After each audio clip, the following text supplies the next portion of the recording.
예수께서 와서 보시니 나사로가 무덤에 있은지 이미 나으리라. 베다니는 예루살렘에서 가깝기가 한 오리쯤 되매 많은 유대인이 마르다와 마리아에게 그 오라비의 일로 유문하러 왔더니 마르다는 예수께서 오신다는 말을 듣고 곧 나가 맞이하되 마리아는 집에 앉았더라. 마르다가 예수께 여짜오되 주께서 여기 계셨더라면 내 오라버니가 죽지 아니하였겠나이다. 그러나 나는 이제라도 주께서 무엇이든지 하나님께 구하시는 것을 하나님이 주실 줄 아나이다. 예수께서 이르시되 내 오라비가 다시 살아나리라. 마르다가 이르되 마지막 날 부활 때에는 다시 살아날 줄을 내가 아나이다. 예수께서 이르시되 나는 부활이요 생명이니 나를 믿는 자는 죽어도 살겠고 무릇 살아서 나를 믿는 자는 영원히 죽지 아니하리니 이것을 내가 믿느냐. 이르되 주여 그러하외이다. 주는 그리스도시요 세상에 오시는 하나님의 아들이신 줄을 내가 믿나이다. 이 말을 하고 돌아가서 가만히 그 자매 마리아를 불러 말하되 선생님이 오셔서 너를 부르신다 하니 마리아가 이 말을 듣고 급히 일어나 예수께 나아가매 예수는 아직 마을로 들어오지 아니하시고 마르다가 맞이했던 곳에 그대로 계시더라. 마리아와 함께 집에 있어 위로하던 유대인들은 그가 급히 일어나 나가는 것을 보고 곡하려 무덤에 가는 줄로 생각하고 따라가더니 마리아가 예수 계신 곳에 가서 배웠고 그 발 앞에 엎드려 이르되 주께서 여기 계셨더라면 내 오라버니가 죽지 아니하였겠나이다 하더라. 예수께서 그가 우는 것과 또 함께 온 유대인들이 우는 것을 보시고 심령의 비통히 여기시고 불쌍히 여기사 이르시되 그를 어디 두었느냐. 이르되 주여 와서 보옵소서 하니 예수께서 눈물을 흘리시더라. 이에 유대인들이 말하되 보라 그를 얼마나 사랑하셨는가 하며 그중 어떤 이는 말하되 맹인의 눈을 뜨게 한 이 사람이 그 사람은 죽지 않게 할 수 없더냐 하더라. 이에 예수께서 다시 속으로 비통히 여기시며 무덤에 가시니 무덤이 구리라 돌로 막았거늘 예수께서 이르시되 돌을 옮겨 놓으라 하시니 그 죽은 자의 누이 마르다가 이르되 주여 죽은 지가 사흘이 되었음에 벌써 냄새가 나나이다. 예수께서 이르시되 내 말이 네가 믿으면 하나님의 영광을 보리라 하지 아니하였느냐 하시니 돌을 옮겨 놓으니 예수께서 눈을 들어 우러러 보시고 이르시되 아버지여 내 말을 들으신 것을 감사하나이다. 항상 내 말을 들으신 줄을 내가 알았나이다. 그러나 이 말씀 하옵는 것은 둘러선 무리를 위함이니 곧 아버지께서 나를 보내신 것을 그들로 믿게 하려 함이니이다. 이 말씀을 하시고 큰 소리로 나사로야 나오라 부르시니 죽은 자가 수족을 배로 동인 채로 나오는데 그 얼굴은 수건에 쌓였더라. 예수께서 이르시되 풀어놓아 다니게 하라 하시니라. 아멘. 지난 우리 한 주간 우리 진도 여객성 침몰 사건으로 인해 온 나라가 안타까움과 추도의 물결 속에 있었습니다. 우리나라뿐만 아니라 전 세계가 지금 기도하고 있습니다. 교황도 기도한다고 보냈고 미국의 오바마 대통령도 이 일을 위해 기도하고 있다고, 또 몇몇 국가들의 원수들이 다 가슴 아파하며 함께 기도의 소식을 전했습니다. 많은 국민이 지금도 생사를 알 수 없는 실종된 사람들이 살아오기만을 간절히 바라고 있습니다. 특히 수학여행을 떠났던 안산의 단원고 학생들이 우리의 자녀들이 돌아오기를 기다리고 있어요. 다 부모의 마음으로 간절히 기도하고 있습니다. 곳곳에서 간절한 마음을 담아 기원하는 집회가 열리는데 그 집회 사진 중에 초로 만든 기다릴게라는 글자를 봤습니다. 가슴이 정말 뭉클하게 하는 기다릴게. 유한한 우리 인간에게 있어서 죽음은 슬픔입니다. 더욱이 사랑하는 사람의 죽음이나 내가 기대하고 의지할 수 있었던 사람이, 또 희망이었던 사람이 죽었을 때 그 슬픔은 슬픔을 넘어 절망입니다. 세상이 무엇으로 그들을 위로하고 다시 일으킬 수 있을까요? 오직 죽음을 이기시고 부활하신 생명이신 예수님만이 이 슬픔을 위로하고 이 위로에서 그들을 일으키실 줄로 믿습니다. 절망에서 소망으로 그들을 이끌어 주실 분은 오직 예수님입니다. 오늘 부활절 예배가 이 유족들과 슬픔으로 가득 찬 이 나라에 희망의 메시지가 되기를 바랍니다. 우리는 오늘 본문을 통해 부활이요 생명이신 예수님이 왜 우리 삶의 유일한 희망이고 소망인지를 깨닫게 합니다. 예수님이 우리 삶의 유일한 희망인 이유는요, 다른 데 있지 않습니다. 예수님은 우리가 어떤 슬픔과 절망 속에 있을지라도 우리를 찾아오시기 때문에 그렇습니다. 오늘 본문에도 큰 슬픔이 있었습니다. 베다니에 사는 나사로의 집에 이 장례가 났어요. 나사로가 죽었습니다. 그것으로 인해 가족뿐만 아니라 온 동네 사람들이 슬픔 속에 있습니다. 나사로는 마르다와 마리아의 오라비예요. 이 집안의 유일한 남자입니다. 당시만 하더라도 유대인 사회 속에서 그 집안의 남자는 희망입니다. 미래예요. 그런데 그 유일한 남자가 죽었어요. 그것도 결혼도 하지 않고 죽었습니다. 그러니 그 가정에는 이제 희망이 없는 겁니다. 남자가 없는 집안은 희망이 없는 집안이에요. 가족뿐만 아니라 온 동네가 안타깝게 여기고 슬퍼했습니다. 이웃 사람들은 죽은 사람도 사람이지만 살아있는 이 두 여자의 남은 인생에 대해서도 참으로 슬퍼하고 가슴 아파합니다. 그런데 예수님이 그곳을 찾아가셨습니다. 슬픔과 절망 가운데 있고 죽음의 영에 눌려있는 그 집을 찾아가셨어요. 그들과 함께 슬퍼하셨습니다. 우리 예수님은 우리의 슬픔과 절망을 누구보다 잘 아시는 분입니다. 오늘 본문 35절에 예수님이 눈물을 흘리며 슬퍼하셨다 그랬어요. 우리를 찾아오시는 예수님은 우리의 슬픔을, 우리의 깊은 곳에 있는 그 슬픔을 누구보다 잘 아시고 우리의 절망을 누구보다도 잘 아시는 분입니다. 예수님이 십자가에 매달려 죽으실 때 매우 고통스러워 절망 중에 부르짖으셨어요. 마태복음 27장 45절에 보면 엘리 엘리 라마 사박다니, 아버지여 아버지여 왜 나를 버리십니까? 하나님 앞에 기도했어요. 고통의 절망 중에 하나님께 부르짖었습니다. 예수님은 우리가 느끼는 절망, 그것도 너무나 잘 아시는 분이에요. 여러분, 정말 슬플 때나 절망할 때는 어떤 위로의 말도 잘 들리지 않아요. 그런 경험 해보신 적 있나요? 심지어 하나님의 권면의 말씀도 들리지 않습니다. 전에 있는 교회에 있을 때 한 분이 아들을 여였어요. 암으로 아들이 떠났습니다. 근데 그분을 놓고 한 두세 달간을 신방을 했습니다. 일어나지를 못하세요. 우울증에서 일어나지를 못합니다. 어떤 말씀으로 권면을 해도 담임 목사님을 면담하고 기도를 받아도 못 일어났어요. 고 박완서 작가가 이미 고인이 되셨죠. 우리 김약가의 딸이라든가 아주 유명한 소설을 쓰셨던 소설가입니다. 이분이 일찍이 남편을 여의고 혼자서 자녀를 키웠습니다. 그에게 외아들이 있었어요.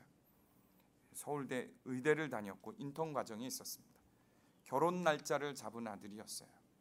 근데 아침에 잘 갔다 오겠다고 나간 아들이 저녁에는 교통사고로 이 박완서 앞에 싸늘한 시신으로 돌아왔습니다.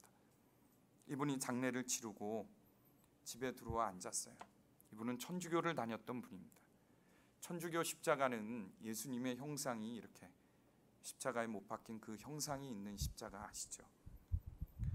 그가 장례를 마치고 돌아와 집에 앉아 있다가 벽을 기대고 앉아 있다가 벽에 걸려 있는 십자가를 내렸어요.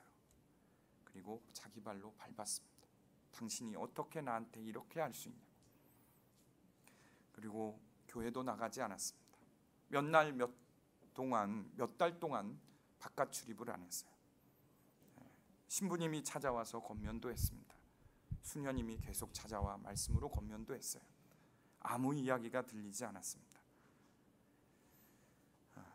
그러는 와중에 자신이 죽어가고 있다는 것을 느꼈어요. 그런데 일어나고 싶은데 일어날 수가 없는 거예요. 그 우울에서, 그 무기력에서 일어날 수가 없는 거예요.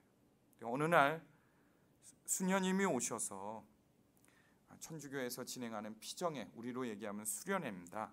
거기를 갔다 오라고 했어요.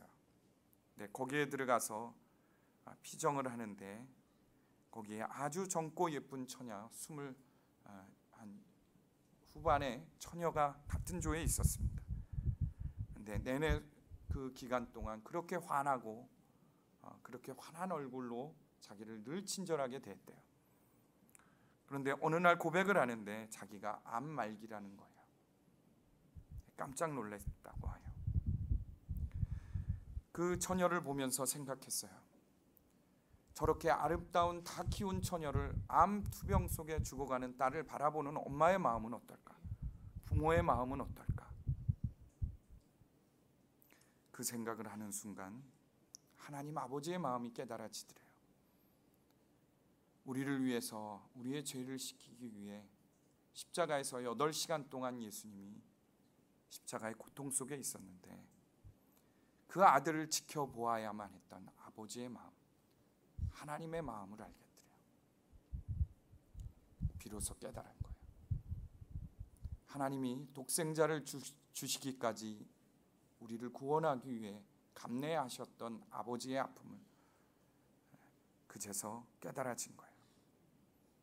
통곡을 하고 그날 밤 울었어요. 그리고 그 밤에 자신의 아들이 하늘나라에 있다는 것을 보았습니다. 그리고 일어났어요. 이 이야기를 자기의 자서전 수필 속에 쓰셨습니다. 시시각각 여러분 이번 주에 고난 주간이었습니다. 저는 그 새벽마다 나와서 기도하면서 진도 앞바다에 가라앉는 그 배, 그것에 뉴스에 늘 관심했어요. 서서히 바닷속으로 살아가져가는 배 앞에 있는 부모의 사진을 보았습니다. 이제 끄트말이 겨우 보이는 그 앞에서 발을 구르는 유족들을 보았어요. 자녀를 가진 그 부모들은 그것이 어떤 마음인지 잘 알 것입니다. 전 국민이 그 부모의 마음으로 아파하고 기도했어요. 기도하는 가운데 하나님이 이 마음을 주세요. 내가 그들의 아픔을 잘 안다. 그들의 아픔을 잘 안다. 내 하나밖에 없는 독생자 예수 그리스도가 십자가에서 서서히 죽어갈 때 나도 아팠고 고통스러웠다. 우리 유족들이 그들의 마음을 가장 잘 아는 하나님의 위로를 받기를 정말 기도합니다. 그런데 우리는 이 예수님이 찾아와도 여전히 절망하고 슬퍼하고 있지 않습니까? 오늘 본문에 보면 죽은 나사로의 집에 예수님이 찾아왔는데도 여전히 마르다와 마리아는 슬퍼해요. 예수님이 오셨는데도 왜 그들은 슬퍼하고 절망할까요? 그들은 죽음이 끝이라고 생각했습니다. 예수님이 죽은 나사로를 다시 살릴 수 없다고 생각을 했어요. 그래서 이미 끝난 것이라고 생각했어요. 예수님이 오셨어도 아무 소용이 없다고 생각했습니다. 그들은 예수님을 3년 반 동안이나 믿고 따라다닌 사람입니다. 예수님도 따라다니는 군중과는 구별하여 마르다, 마리아나 제자들을 더 특별히 사랑하셨어요. 그럼에도 그들 안에는 부활이요 생명이신 예수님에 대한 믿음이 없었습니다. 부활에 대한 믿음이 분명하지 못한 성도는 예수님을 믿으면서도 여전히 죽음을 가지고 삽니다. 끝을 가지고 살아요. 죽으면 끝이라는 부활의 믿음이 없는 사람은 끝을 가지고 살아요. 당신은 희망이 없는 사람이야. 나는 희망이 없어. 나는 안 돼. 당신은 노력해도 안 돼. 당신은 가능성이 보이질 않아. 혹시 이런 말을 하며 살지 않습니까? 이런 판단 속에 있지 않습니까? 끝을 갖고 사는 사람이에요. 부활, 영원한 생명이 없는 사람입니다. 희망이 없는 사람이에요. 아버지 학교를 지난주에 수료를 했습니다. 마지막 날은 아내를 초청하는 날이에요. 그런데 우리 조원 중에 한 분이 아내가 안 왔어요. 근데 그분이 지나가는 말로 그런 이야기를 해요. 이 아버지 학교를 다녀보신 분들은 다 알 거예요. 아내에게 편지도 쓰고요. 아내가 사랑스러운 20가지 해갖고 20가지 항목을 적은 다음에 아내와 데이트를 하면서 그걸 읽어줘야 돼요. 하여간 5주 동안 아내 매일 포옹하고 사랑한다고 인사를 해야 되고요. 그 정도 했으면 아내가 믿어줄만 하잖아요. 근데 아내가 끝까지 남편을 믿어주지를 않더래요. 그리고 그날 안 왔어요. 그냥 웃으시면서 하더라고요.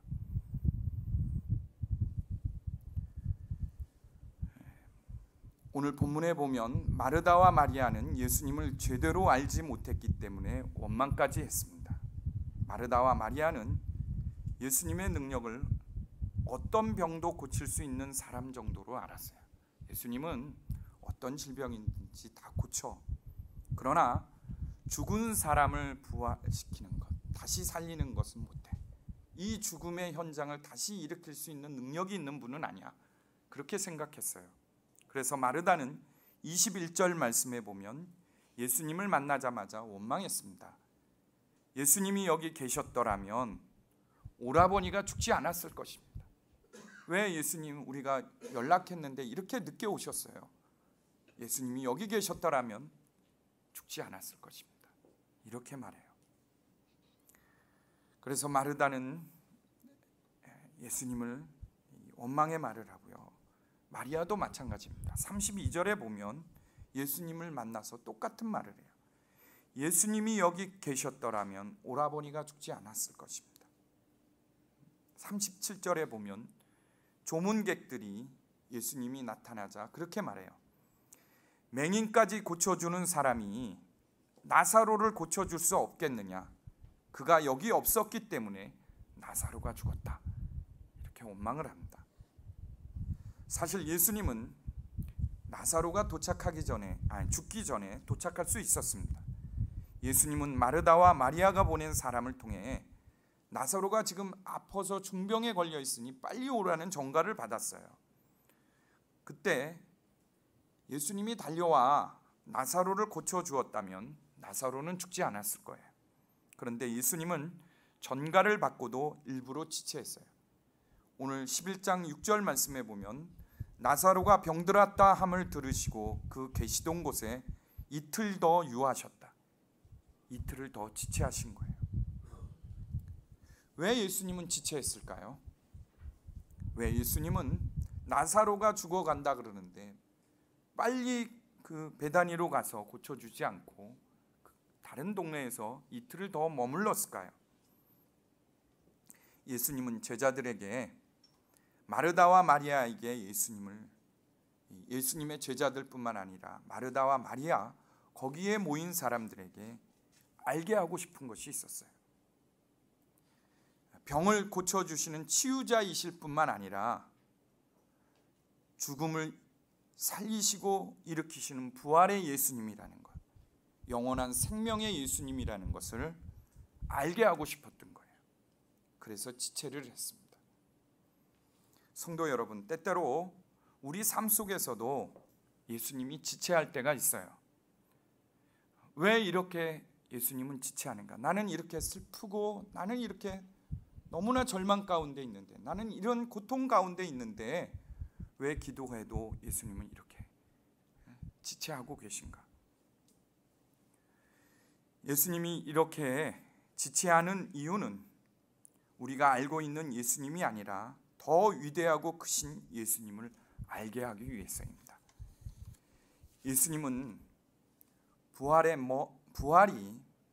먼 미래의 사건이 아니라 지금 우리 가운데 역사하고 있는 사건임을 오늘 본문을 통해서 분명히 말씀하고 있어요.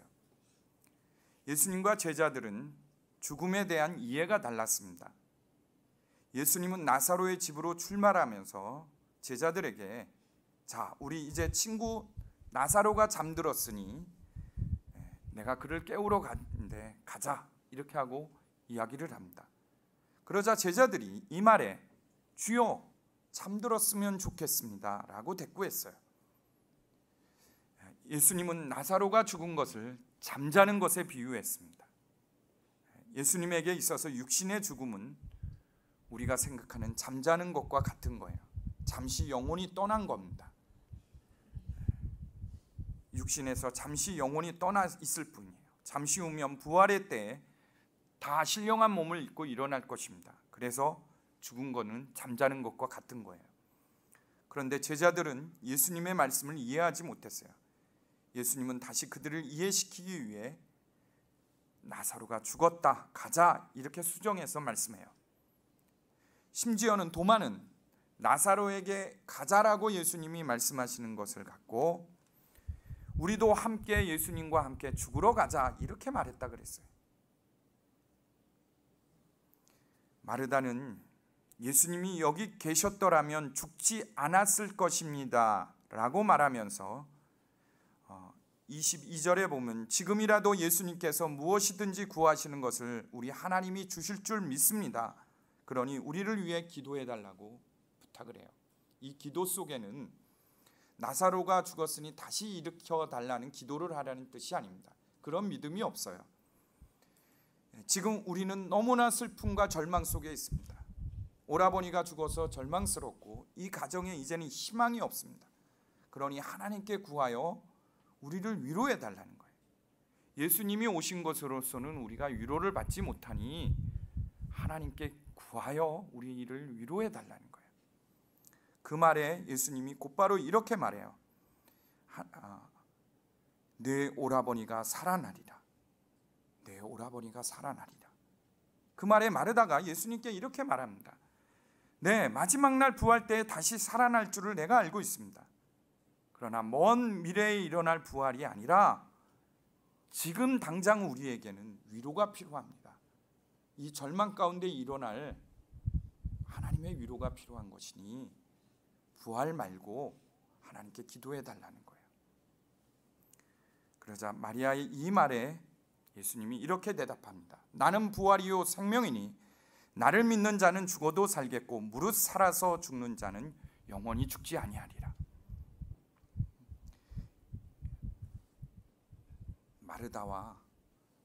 마르다와의 관계 속에서 이 제자들도 마찬가지일 거예요. 부활은 먼 미래에 있는 그 사건이라고 생각한 거예요. 예수님은 마리아를 불렀습니다. 마리아가 집에서 나가자 조문객들이 곡하러 가는 줄 알고 도와주려고 다 따라 나왔어요. 그리고 예수님 앞에 섰습니다. 마리아도 똑같아요. 예수님이 여기 계셨더라면 우리 오라버니가 죽지 않았을 것입니다. 그리고는 울었어요. 대성통곡하고 울었습니다. 얼마나 슬프게 울었으면 온 유대인들이 따라온 사람들이 다 슬퍼했다 그랬겠어요. 그러자 예수님도 비통해하며 슬퍼하시고 눈물을 흘렸다고 했습니다. 예수님이 우시다가 가자, 무덤으로 가자 그랬어요. 그리고 나사로가 묻혀 있는 무덤에 갔습니다. 무덤 문을 물고 있는 돌을 굴려내라 했어요. 그때 마르다가 여전히 아직도 예수님께 말합니다. 나사로 오라버니가 죽어서 이미 사흘이 지났고 썩어서 냄새가 납니다. 그러자 예수님이 40절 말씀에 표현은 그렇게 안 했지만 이 말은 호통치는 말이에요. 내 말이 내가 믿으면 하나님의 영광을 보리라 하지 아니하였느냐.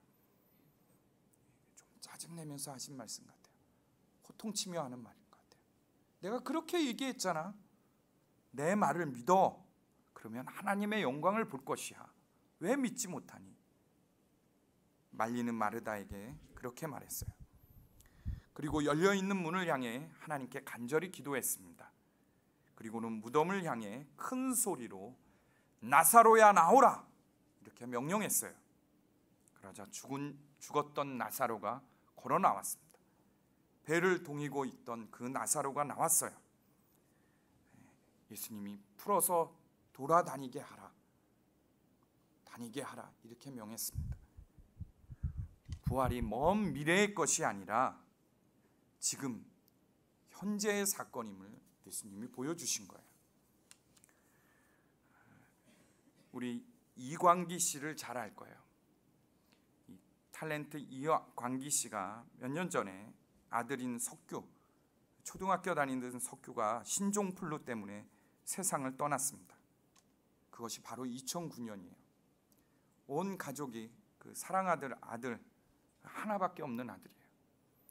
여의고 완전히 슬픔과 절망 속에 빠졌습니다.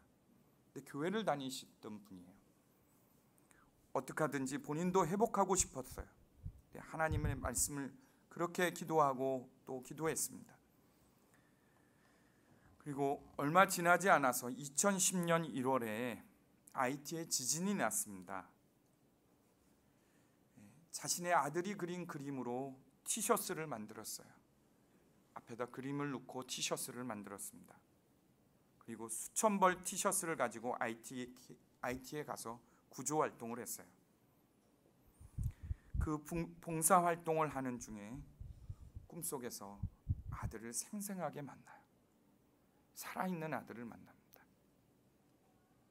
그리고 위로를 받고 슬픔을 딛고 일어섰어요. 다시 활동을 하는 중에 있습니다.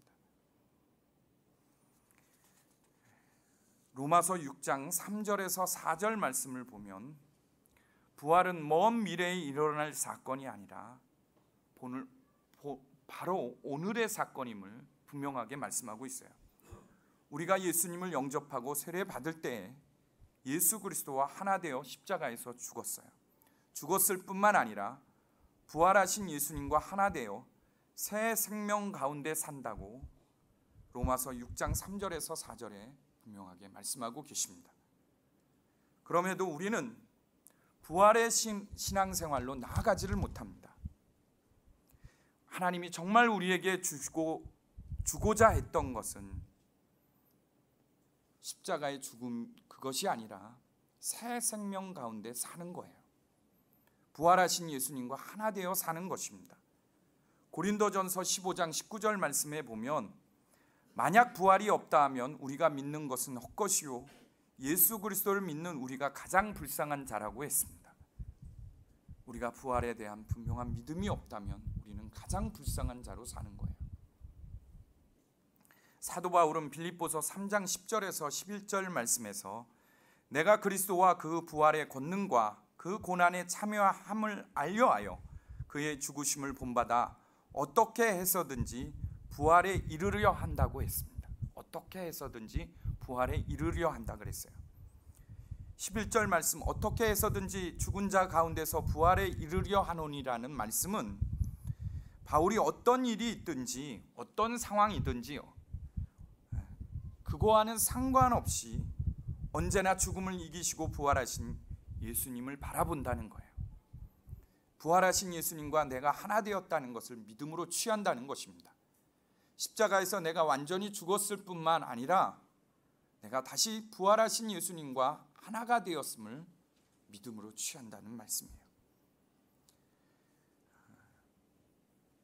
그는 부활하신 예수님을 만났고 부활하신 예수님을 체험했습니다.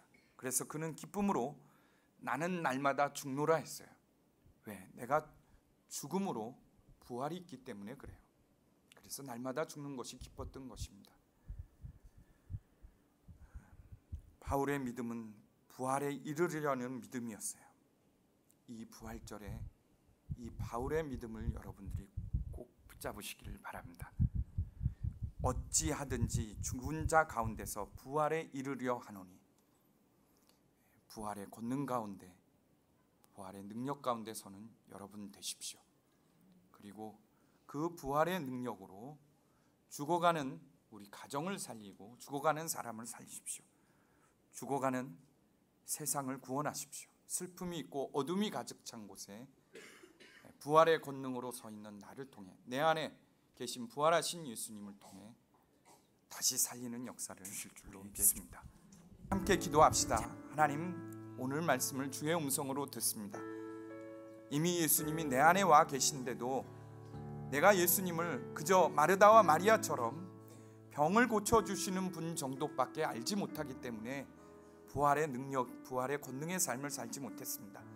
분명하게 예수님께서, 하나님께서 약속해 주시기를 우리가 이미 십자가에서 완전히 죽었고 부활하신 예수님과 하나 되었다고 약속하셨고 부활하신 권능의 삶을 우리에게 약속해 주셨사오니 생명의 삶을 약속해 주셨사오니 하나님 그 삶을 살게 하여 주십시오. 내가 다시는 이제는 끝이다 말하지 않게 하여 주십시오. 너는 안 된다, 나는 안 된다 말하지 않게 하여 주옵소서. 우리 하나님 이 시간에 오셔서 부활의 능력의 삶으로 우리를 인도하여 주옵소서. 주여 부르시고 우리 통성으로 기도하겠습니다. 주여 하나님 역사하소서. 오늘 부여잡은 말씀 가운데 우리를 세우소서. 정말 하나님의 역사 가운데로 우리가 나아가길 원합니다. 하나님 말씀 가운데 서길 원합니다. 하나님 이 주신 약속의 말씀을 붙들게 하여 주십시오. 하나님의 약속 앞에 서게 하여 주십시오. 거룩하신 하나님 역사하소서. 주께서 함께 하소서. 인도하시는 하나님 역사하시는 주님 붙들어 주시고 세워 주시옵소서. 하나님 우리가 더 이상 절망 가운데 있지 않게 하시고 헛된 말 속에 우리가 넘어지지 않게 하여 주옵소서. 이미 우리는 십자가에서 완전히 죽었을 뿐만 아니라 부활하신 예수님, 생명이신 예수님과 하나 되었습니다. 하나님 우리가 어느 곳에 가든지 내 안에 계신 예수님으로 인하여 하나님 직장을 살려내게 하시고 하나님 가정을 살려내게 하소서. 교회를 세우게 하여 주십시오. 슬픔으로 가득 차고 절망 가운데 있는 사람들에게 희망이신 예수님, 부활하신 예수님을 전하게 하시고 증거하게 하여 주십시오. 하나님께서 이기는 능력도 힘도 주시고 우리를 그 가운데 붙들어 주실 줄로 믿습니다. 하나님 역사하시고 일으켜 주시옵소서.